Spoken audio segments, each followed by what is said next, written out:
Olá, meus irmãos e irmãs de Ideal Espírita, vocês amigos e amigas que nos acompanham aqui na página Estação da Luz Espírita, muitíssimo obrigado mesmo pela sua companhia. A nossa página Estação da Luz Espírita não tem fins lucrativos, o objetivo é a divulgação da doutrina espírita. E é por isso que nós reunimos aqui esta sede de matérias espíritas para que possa atender às suas necessidades, estudo, lazer, pesquisa. Você encontra aqui na nossa página Estação da Luz Espírita os livros da codificação, obras suplementares, entrevistas, palestras e os programas da Web Rádio Estação da Luz de Natal e Web Rádio Cristo Consolador de São Paulo. Ou seja, um acervo que atenda às suas necessidades, sem fins lucrativos. O objetivo é a divulgação da doutrina espírita. E agora eu convido você para nos acompanhar na reprodução de mais esse trabalho imperdível. Muito obrigado mesmo pela sua companhia e vamos juntos.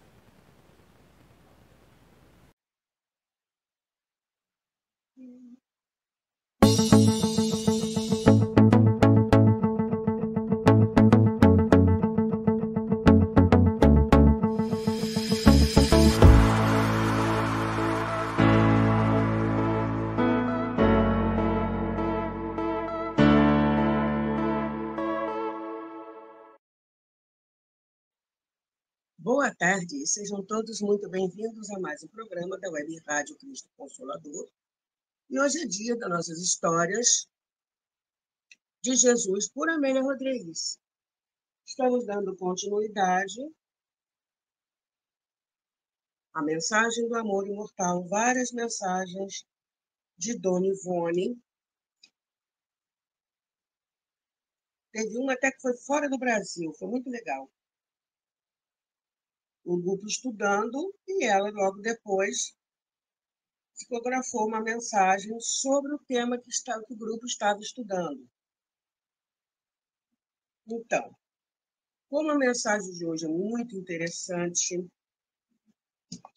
eu optei por dividi-la em duas partes.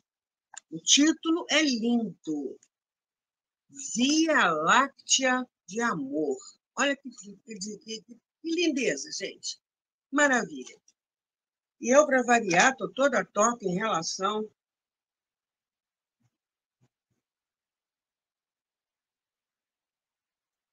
que dele a câmera tá aqui. Vou chegar mais para trás, acho que fica melhor. Isso. Então, para a gente começar bem, vamos fazer a nossa prece. Graças a Deus. Gratidão, Pai, pela vida. Gratidão por ter nos enviado o Senhor Jesus. Gratidão a Jesus pelo amor, pelo cuidado, pelo carinho em relação a nós. Gratidão a Maria por nos acolher, por nos sustentar. Gratidão aos amigos espirituais que estendem as mãos para nós no momento que nós mais necessitamos. Gratidão sempre. E que todos nós, encarnados e desencarnados, possamos estar em paz. Graças a Deus. Pergunta número 1, como você está se sentindo hoje? Pergunta número 2, a água está por aí? Vamos lá. O barulho que vocês vão ouvir agora é minha cadeira assistente, tá? Os livros que eu vou precisar usar ficam aqui ao lado.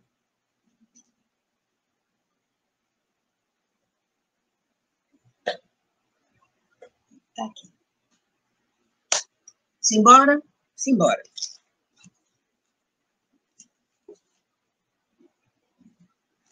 Via Láctea de Amor. E ela nos remete também a Mateus 9, 32 a 38. E nos pega pelas mãos e nos leva para passear lá na Galileia. Porque ela já começa descrevendo o ambiente. A Galileia gentil. Por quê? Porque ela é completamente diferente de Jerusalém, gente. Vamos combinar? O pessoal era outro, o povo era outro, né? Até tinha uma sinagoga, mas não era uma Jerusalém da vida. era outra história, tá? A Galileia gentil descia dos montes, esparramando-se em uma larga faixa de terra verde e fértil, na qual a vida se apresentava estuante. Crianças gárrulas e pássaros cantantes, homens laboriosos trabalhando o solo e negociando pelas ruas amplas das inúmeras cidades que se multiplicavam, modestas umas, esplendorosas outras, formavam a tetrarquia que não era considerada pelos judeus jactanciosos e soberbos de Jerusalém. O pessoal torcia o nariz para a Galileia.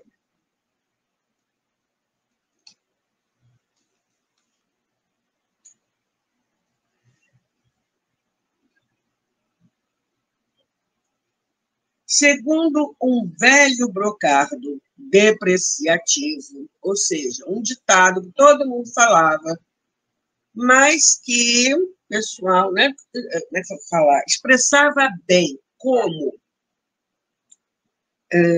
os judeus do restante, né, os judeus se expressava sobre a Galileia, era o seguinte: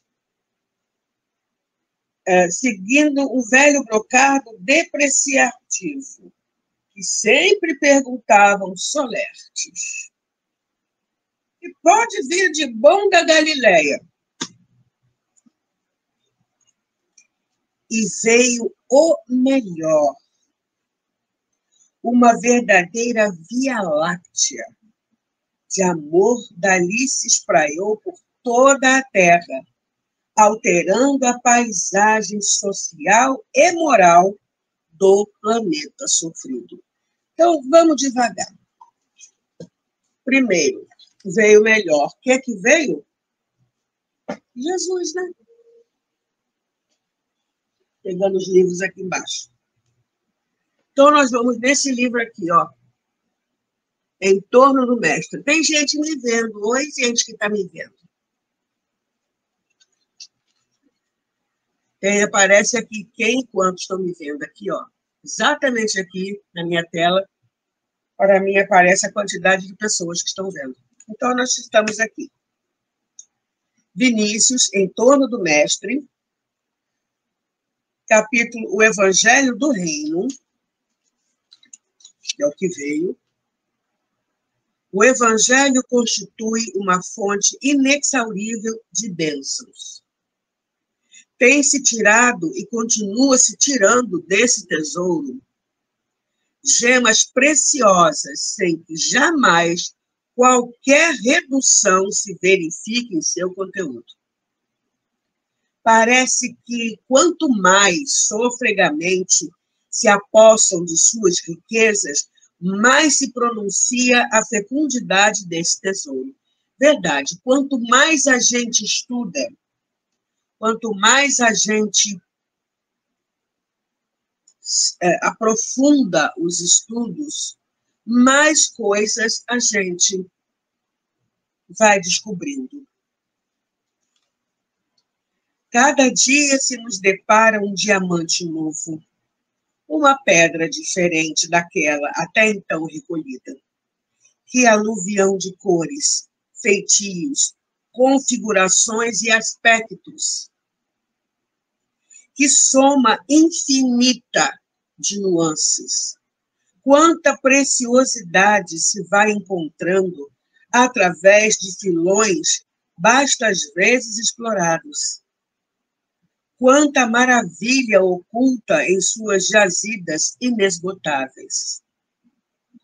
Quanta riqueza ao alcance de todos os homens e para eles destinada, e quanta gente na carestia e até na miséria, ou seja, gente que nem está aí com o Evangelho.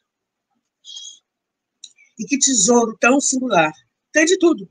Ouro puríssimo, platina, pedras preciosas, tais como diamante, rubi, safira, esmeralda, topázio, ametista, opalas e turquesas.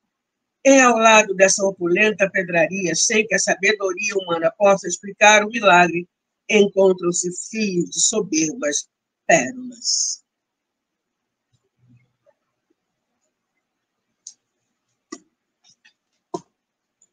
E aí, por que Dona Amélia Rodrigues escolheu esse título? Via Láctea de Amor. Sabe quantas estrelas, aproximadamente, tem na Via Láctea? Nossa galáxia. Onde a Terra está lá, pequititica, mas está lá. Está lá. Jesus botou ela lá. Segundo as ordens divinas, está lá. Mas estou fazendo os cálculos, entre 100 a 400 bilhões de estrelas. Estrelas. Não estou falando nem planetas, estrelas. Já viram fotos no deserto em que aparece aquela faixa? Então, tem luz artificial, então dá para ver aquela faixa luminosa. É beiradinha da Via Láctea, onde a gente está, já que ela é em espiral, e ela está em um dos braços externos. Nós, a Terra, está em um dos... O sistema solar e a Terra está em um dos braços externos. Então, quando a gente vê aquilo, é um pedacinho da Via Láctea. E ela compara o amor de Jesus a tudo isso. Aí nós vamos também no Fonte Viva, se eu achar no Fonte Viva aqui embaixo, achei, em que Emmanuel, nos ajudando a pensar ainda mais, esses livros nos ajudam a aprofundar o raciocínio em cima do tema.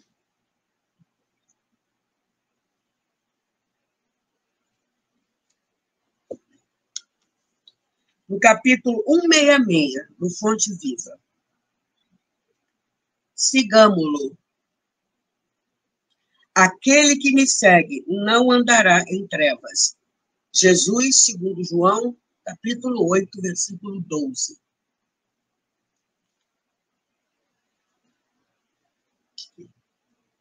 Há quem creia nas promessas do Senhor. Todavia, a crença só por si pode gerar o fanatismo e a discórdia. Há quem admire a glória do Cristo, mas a admiração pura e simples pode transformar-se em êxtase inoperante. Não é para nada. Há quem defenda a revelação de Jesus. Entretanto, a defesa considerada isoladamente pode gerar, como gera, infelizmente gera, o sectarismo e a cegueira. Há quem confie no Divino Mestre. Contudo, a confiança estagnada pode ser uma força inerte. Oiê, tem gente me vendo de novo. Olá. Há quem espere pelo eterno benfeitor. No entanto, a expectativa sem trabalho pode ser ansiedade inútil. Há quem louve o Salvador. Louvor exclusivo, porém, pode coagular a adoração improdutiva. A palavra do enviado celeste, entretanto, é clara e incisiva. Aquele que me segue não andará em trevas. E aí, Emmanuel fecha o raciocínio da seguinte forma, espia. Se, já coloca uma condicional, se te afeiçoaste ao Evangelho, não te situes por fora do serviço cristão. Procuremos o Senhor, seguindo-lhe os passos. Somente assim estaremos com Cristo, recebendo-lhe a excelsa luz. Vamos continuar passeando pela Galileia com Dona Amélia Rodrigues. O esplendoroso mar ou lago de Genezaré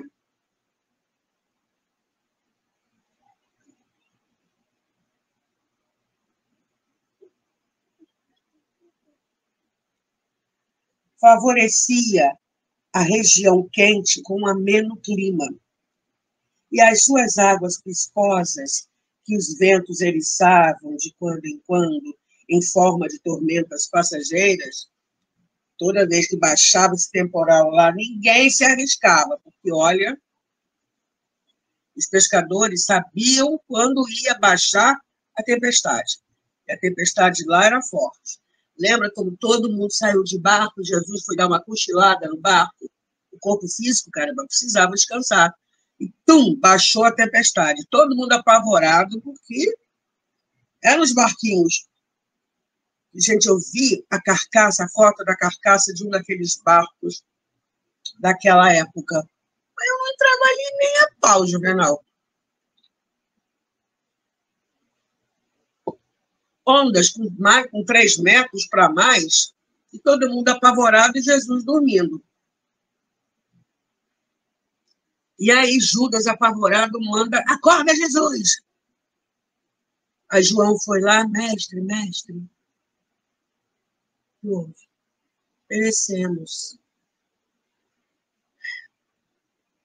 Aí Jesus levanta e manda parar. Parou. Hoje em dia,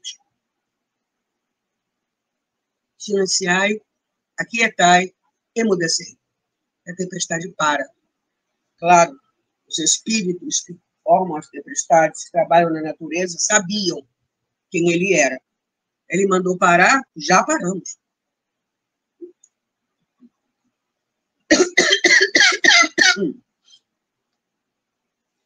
E aí a coisa continuou. Mas era era e é ainda questão de tempestades furiosas. O pessoal foge de lá, foge delas. Continuando.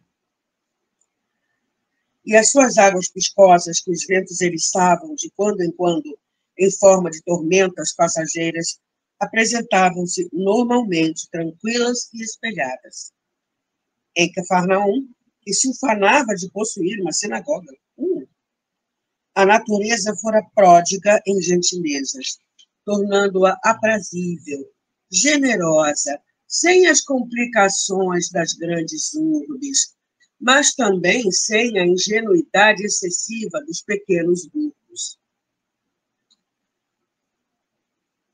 Nos declives dos outeiros e pela terra ampla, flores miúdas misturavam-se na primavera com as rosas trepadeiras que ornamentavam as residências, e igualmente com as que espolcavam nas árvores altaneiras e frutíferas, em festa de enriquecimento alimentar. Gente, que coisa linda! Flor para essa época lá, primavera, né? Estaremos entrando. Mas quando a primavera lá, não sei se ainda é assim, mas imagina, flor para tudo quanto é lado, flor no chão, flor nas paredes das casas, flor nas árvores. E o perfume? Deve ser maravilhoso. Movimentos nas praias, na faina de cuidar das redes de pescar e rebanhos nos arredores, eram tangidos docemente por pastores requeimados pelo sol, completando o cenário dos homens e das mulheres, simples e confiantes, que habitavam o seu casario de pedras vulcânicas. Então, eles pegavam as pedras da área, ali foi um vulcão, e montavam as casas. Olha, mas tudo isso junto, imagina. Tem mais. Vamos continuar passeando pela Galileia. A formosa bacia de águas, refletindo o céu infinitamente azul, quase sempre sem nuvens, constituía uma bênção incomum, sempre renovada pelo Jordão tranquilo, no seu périplo sinuoso na direção do Mar Morto, em pleno deserto, era invejada pelas cidades que não a podiam desfrutar. Não tinha essa água. Jordão descia,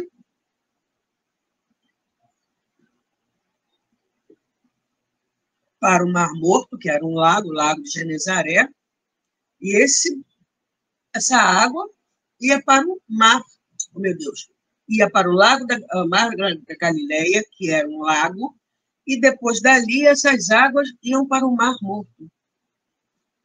E não tinha outro lugar, só tinha lá. Continuando o passeio, vamos lá. Naquela região, nas suas praias, nas barcas dos seus amigos, nas praças públicas, num monte próximo, olha só, nas praias, nas barcas, nas praças públicas, num monte próximo, Jesus enunciou as mais belas palavras do vocabulário do amor e entoou o incomparável hino das bem-aventuranças, que nunca mais voltaria a repetir-se, assinalando a humanidade com as lições que alteraram os conceitos em torno dos cidadãos e das nações.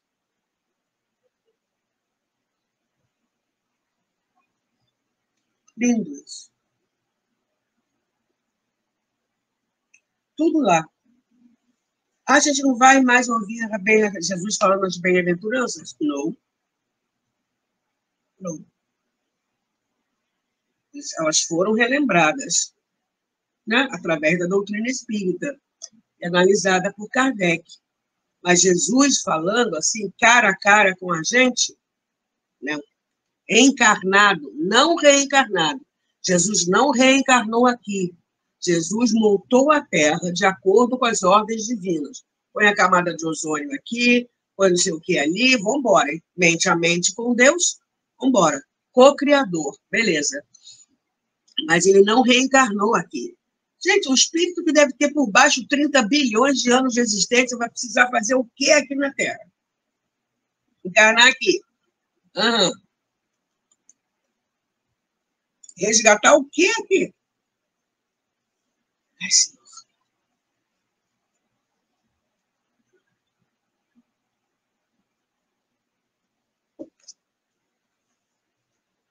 Continuando, então. Ele não vai falar para nós pessoalmente. Ele voltou através da doutrina espírita, mas não encarnado. Naquela Cafarnaum simpática, ele adorava Cafarnaum. Ele estabeleceu a base do seu trabalho. Das suas praias de pedras miúdas, então não tinha tanta areia, pedra, um monte de pedrinha, e barcas encravadas nas areias, então tinha as duas coisas, imagina. Era rio, né? Ou melhor, era lago. Então, dali retirou alguns dos discípulos que o deveriam seguir alacremente felizes, assim como da sua coletoria, tudo de lá. Convocou outrem, a fim de que, um dia, no futuro, narrasse para a posteridade os feitos e os ditos que presenciara e ouvira entre deslumbrado e feliz. Mateus. E nós temos o Evangelho segundo Mateus.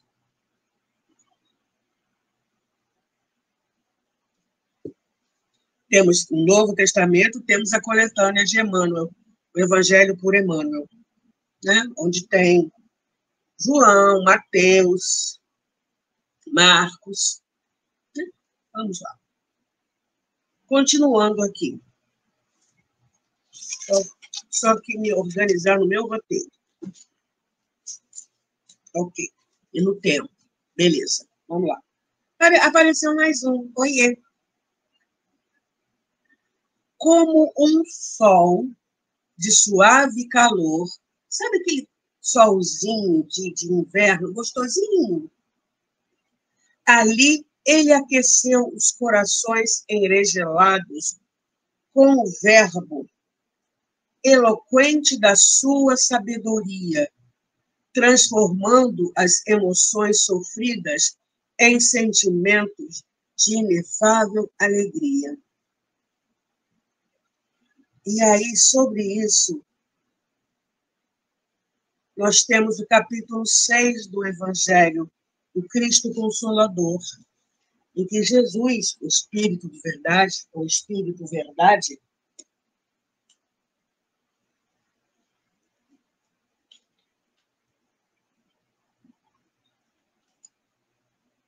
nas instruções dos Espíritos, gente, quem psicografou Jesus? Hello, não é assim não. Jesus que passou para alguém, que passou para alguém, que passou para alguém, que passou para alguém, que passou para o guia da médium. Chico Xavier, tem lá instruções psicofônicas. Quando Teresa d'Ávila quis dar uma mensagem, para que Chico não atrapalhasse, o cérebro dele ficou obliterado na parte, para ele não atrapalhar. E ela desceu o máximo que ela pôde.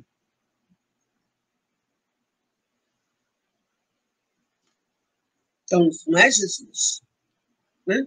Vamos lá. Qual médium teria capacidade de entrar em sintonia direta? E as pessoas foram embora. Tchau. Em sintonia direta com um médium como nós aqui. Então, está lá, Instruções dos Espíritos, Advento do Espírito de Verdade, e tem 5 no primeiro parágrafo.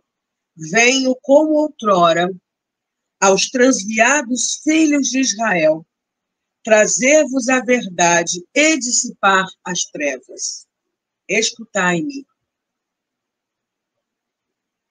O Espiritismo, como fez antigamente a minha palavra, tem de lembrar aos incrédulos que acima deles reina a imutável verdade, o Deus bom, o Deus grande, que faz germinem as plantas e se levantem as ondas. Revelei a doutrina divinal. Como um ceifeiro, reuni em feixes o bem esparso no seio da humanidade e disse: vinde a mim, todos vós que sofreis. E em outro livro, Emmanuel, um livro que eu já conversei com vocês numa quarta-feira dessas da vida, no Estante Espírita, há bastante tempo, Livro da Esperança.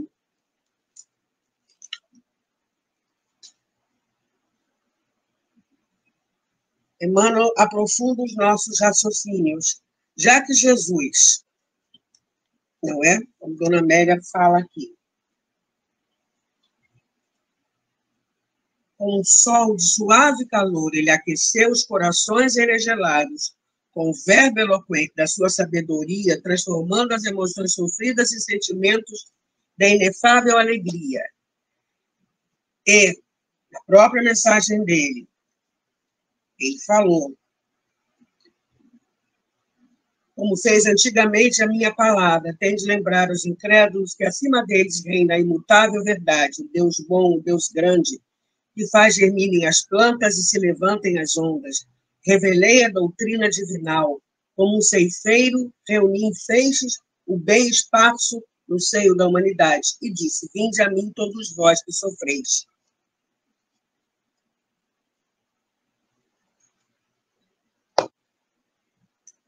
E aí Emmanuel aprofunda o que é que nós estamos fazendo em relação ao Cristo. Cristão sem Cristo, vinde a mim, todos vós que estáis aflitos e sobrecarregados, que eu vos aliviarei. Jesus, segundo Mateus, capítulo 11, versículo 28. Assim, o Espiritismo realiza o que Jesus disse do Consolador prometido.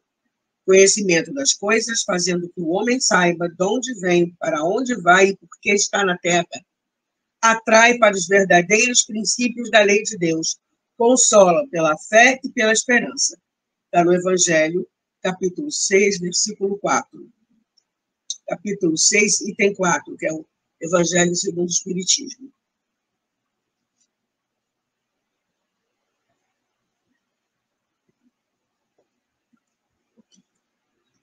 E Emmanuel vai nos aconselhando o seguinte: reverencia o Divino Mestre com todas as forças da alma, mas não menospreze honrá-lo na pessoa dos semelhantes.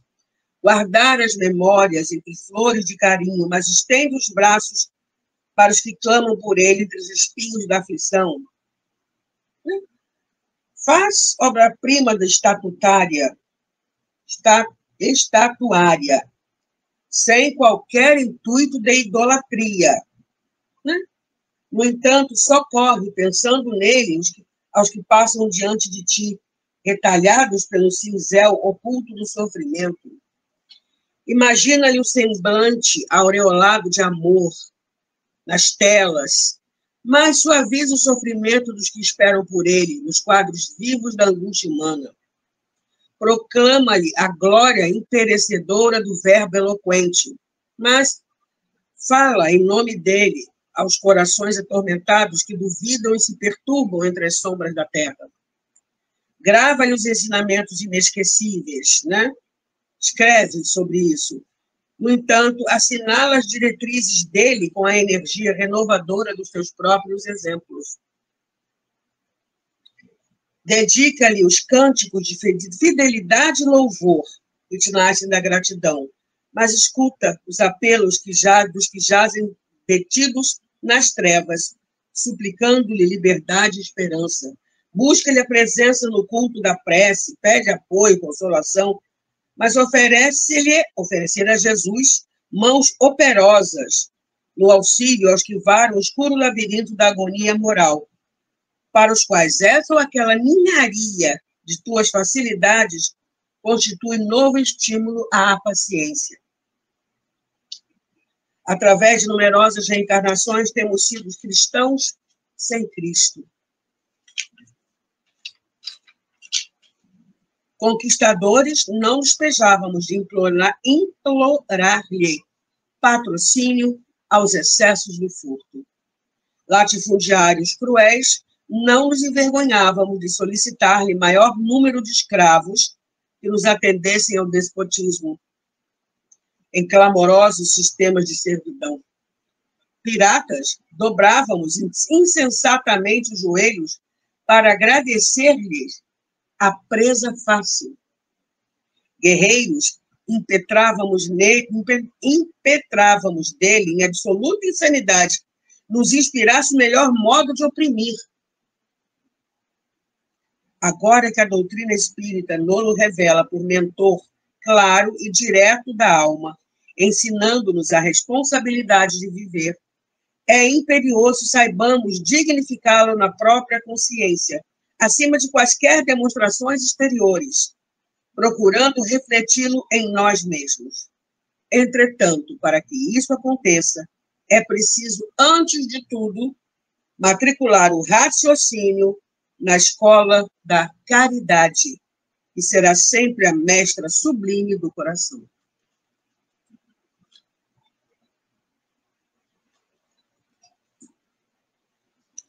Vamos continuando.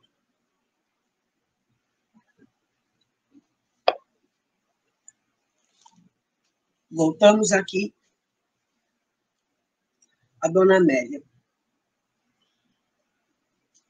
Naqueles dias, o chamado para a Era Nova ecoava no ádito, no interior dos seres, qual música sublime, dantes jamais ouvida, e no futuro nunca mais repetida, conforme se fizera naquela ocasião. Jesus falando direto, Era nova. O que a doutrina espírita nos fala sobre isso? Vamos lá no Evangelho, no capítulo 1, em que Kardec coloca uma mensagem de um espírito israelita em Mulhouse, 1861. Capítulo 1, Não vim destruir a lei, a nova era, item 9. Entre outras coisas, esse espírito vai falando assim, no final. São chegados os tempos em que se hão de desenvolver as ideias, para que se realizem os progressos que estão nos desígnios de Deus. Têm elas de seguir a mesma rota que percorreram as ideias de liberdade, suas precursoras.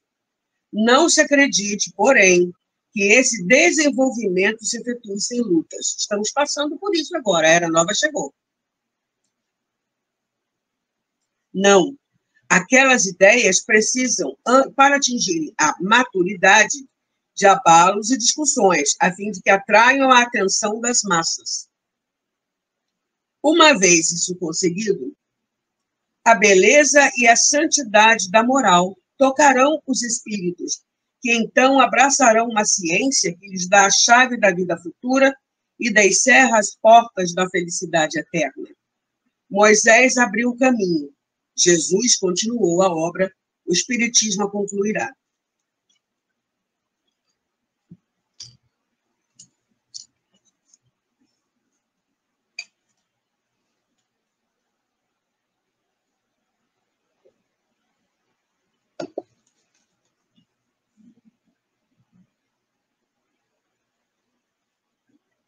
Continuamos. As melodias de esperança permaneciam nos pentagramas das vidas atraídas ao seu rebanho, alterando as tormentosas aflições a que todos se acostumaram. Triste isso, não? Enquanto favoreciam com a integral confiança em Deus diante de quaisquer circunstâncias. Então, a esperança alterou as aflições e desenvolveu a confiança integral em Deus. Temos coisas para pensar aqui. Como é que anda a nossa esperança? Tem gente que fala, para esse mundo que eu quero descer. Eu não quero, não. Se eu tiver condição de ficar aqui, o planeta vai ficar melhor do que está, por que eu quero sair daqui? Por que eu não quero voltar para cá? Se aqui vai ficar bom.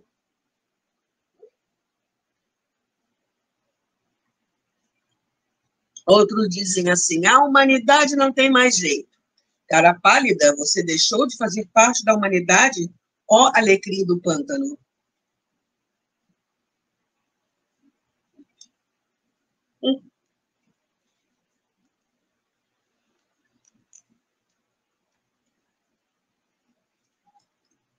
Vinícius junta três coisas. Estão interligadas. Fé, esperança e caridade. A esperança está para a fé como o sol está para a lua. Esta não tem luz própria, reflete aquela que recebe do sol. O sol mesmo é luz, a lua não é, reflete a luz recebida, assim é a fé. A força comunicativa que do coração de quem a tem passa reflexamente para o coração de outra, gerando. Jesus tinha fé. Seus apóstolos e discípulos tinham. O sinal deu uma piscada aqui, gente, perdão. Tinham esperança gerada pela fé exemplificada de seu mestre. Os corações que de Jesus se aproximam, estabelecem com ele certa comunhão, iluminam-se com a luz patente de seu imaculado espírito. A esperança faz nascer no coração do homem as boas e nobres aspirações. A esperança sugere, a fé concretiza. A esperança desperta nos corações o anseio de possuir luz própria, conduz, portanto, à fé. Bem-vinda seja a esperança, bendita seja a fé. Uma e outra espancam as trevas interiores.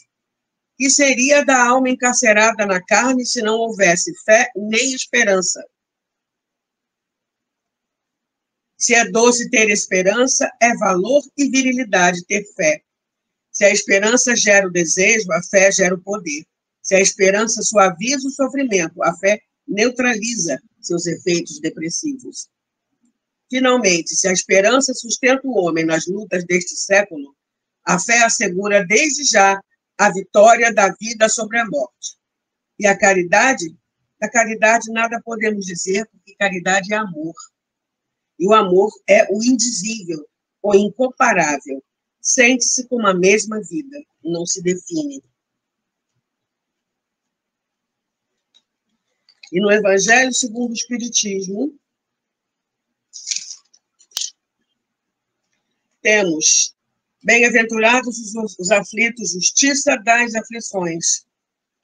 Entre outras coisas, Kardec diz: desde que se admita a existência de Deus, ninguém o pode conceber sem o infinito das perfeições. Ele necessariamente tem todo o poder, toda a justiça, toda a bondade, sem o que não seria Deus. Se é soberanamente bom e justo, não pode agir caprichosamente nem com parcialidade. Logo, o raciocínio, logo, as virtudes, as vicissitudes da vida derivam de uma causa. E, pois que Deus é justo, justa há de ser essa causa.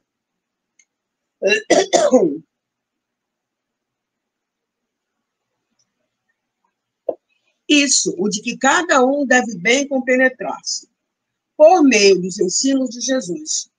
Deus pôs os homens na direção dessa causa, e hoje, julgando-os suficientemente maduros para compreendê-la, lhes revela completamente a aludida causa por meio do Espiritismo, isto é, pela palavra dos Espíritos. E ela fala também em pentagrama. Pentagrama, gente, é a pauta musical. Ela fala: as melodias de esperança permaneciam os pentagramas das vidas. A pauta, né, permaneciam na vida. Mais à frente ela fala: o sofrimento que sempre esteve presente na economia das vidas humanas é mensagem aflitiva, especialmente proposto a quem lhe desconhece a finalidade santificante. Nem todos, porém, o entendem ou conseguem retirar o lado bom da ocorrência dolorosa, descambando pela rebeldia ou pela alucinação, não poucas vezes para situações vexatórias, angustiantes, que mais lhe complicam a existência. Mesmo hoje ainda prossegue dilacerador, enquanto que naqueles dias era mais tormentoso, em razão das circunstâncias que o tornaram comum, diminuindo na sociedade existente a compaixão e a solidariedade, tal o número dos afligidos que terminavam por passar quase invisíveis diante dos olhos da multidão indiferente. Voltamos em Vinícius.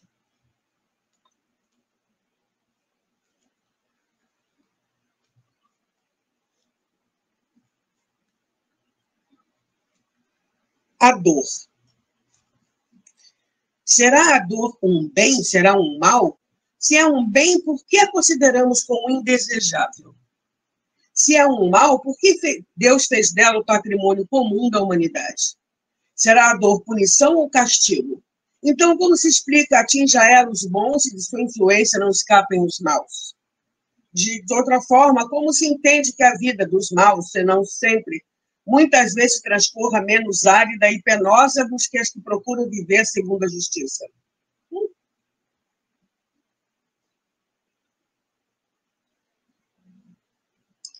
A dor é uma necessidade em orbes como este onde nos encontramos. Ela é na vida do espírito o que fertilizante é na vida da planta.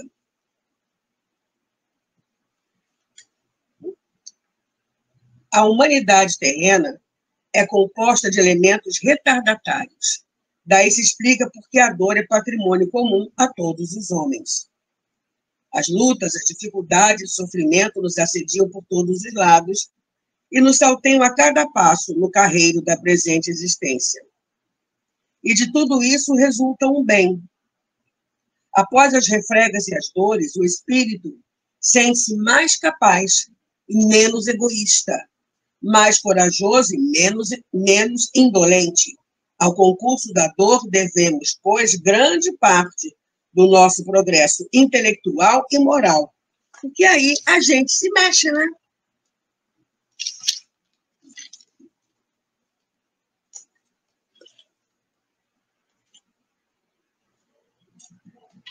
E terminamos a nossa parte com o seguinte trecho.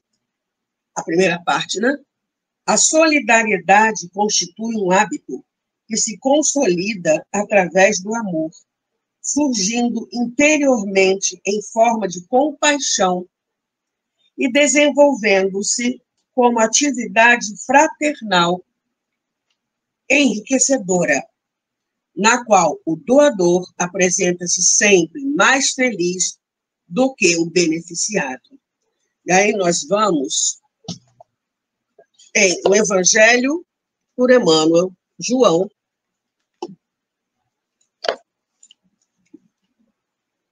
página 71, no livro Luz no Caminho, Trabalho, Solidariedade e Tolerância. O trabalho edifica, a solidariedade aperfeiçoa, a tolerância eleva. Trabalhando, melhoramos a nós mesmos. Solidarizando-nos, enriqueceremos o mundo. Tolerando-nos, engrandeceremos a vida. Para trabalhar com êxito, é necessário obedecer à lei. Para solidarizar-nos com proveito, é indispensável compreender o bem e cultivá-lo. Para tolerar-nos em sentido construtivo, é imprescindível amar. Em vista disso, o Mestre Divino, há quase 2 milênios, ou mais do que isso, né, afirmou para o mundo, há mais de 2000 anos,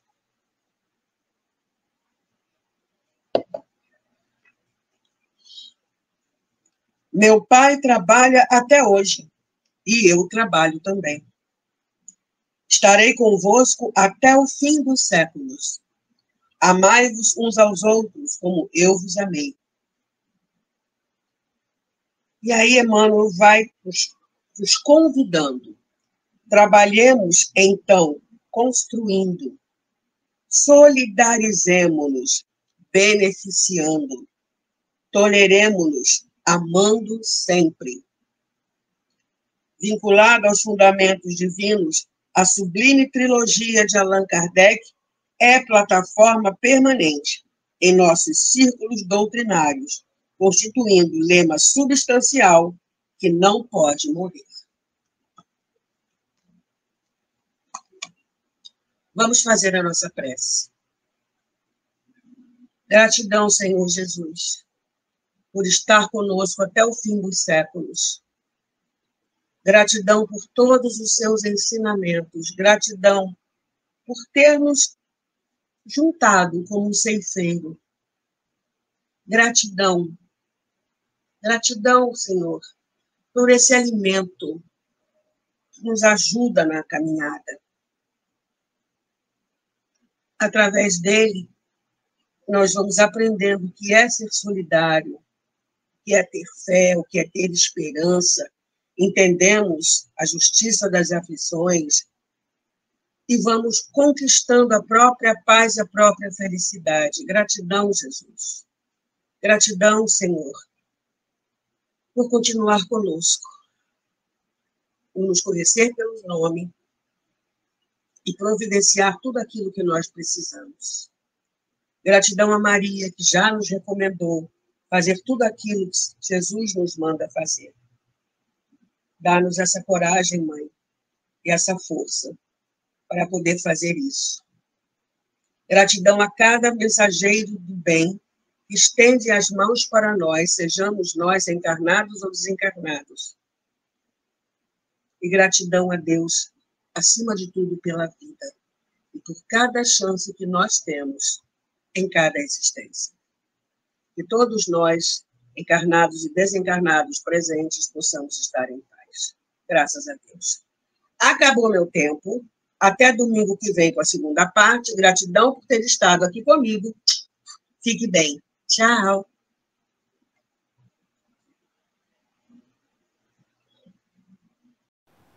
Chegamos ao final da nossa atividade. Muitíssimo obrigado mesmo pela sua companhia e espero você no próximo evento.